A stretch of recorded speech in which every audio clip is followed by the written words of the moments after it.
Well, Anders, thank you so much for joining us today. I'm excited to see what you've got. Obviously something to do with multi-screen and touch gestures, yes?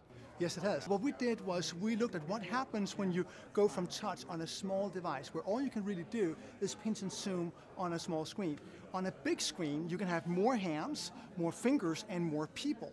So you would want to be able to say, if I move with one finger and move with two fingers and move with the whole hand, different things.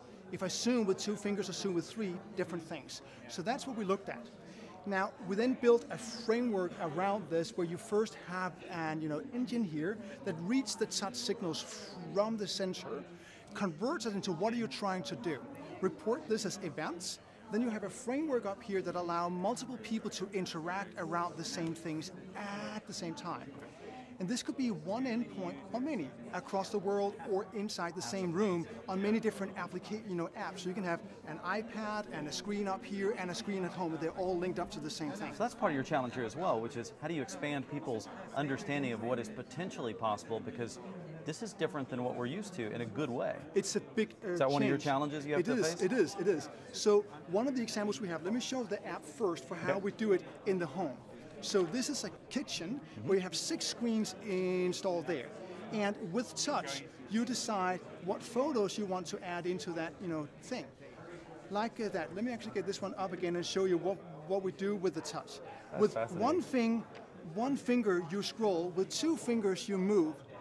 So this means I know now I'm scrolling and now I move it away, gone. So now when I have that, let's delete these ones as well. One thing we have here, this is an install we have where we have screens on all 8 sides, inside a real home. So within that column there, you're talking it's got screens all the way around? All sides. So that's a different type of interface to understand. Nobody We're has used to just square. Exactly, this is not square. So we have 2 concepts. One that is round, like this, and this means when it is round, there's no endpoint.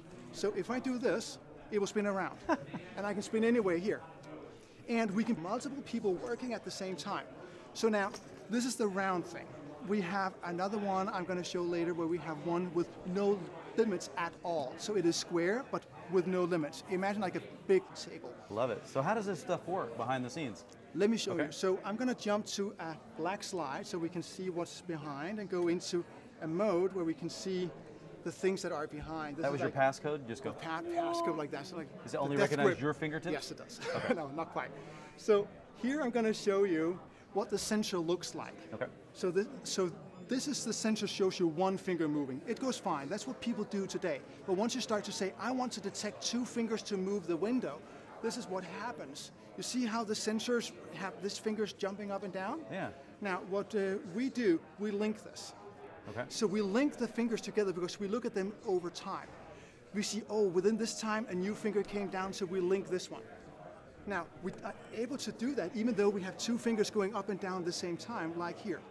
One of the ways we do it, let me show you here, is we render the fingers in 3D. Because with that, we were able to learn how does fingers actually look. You're operating on a Z-axis as well. Right. Okay. How does fingers work? Because this is X and Y over time. Right. So you have to think up in space.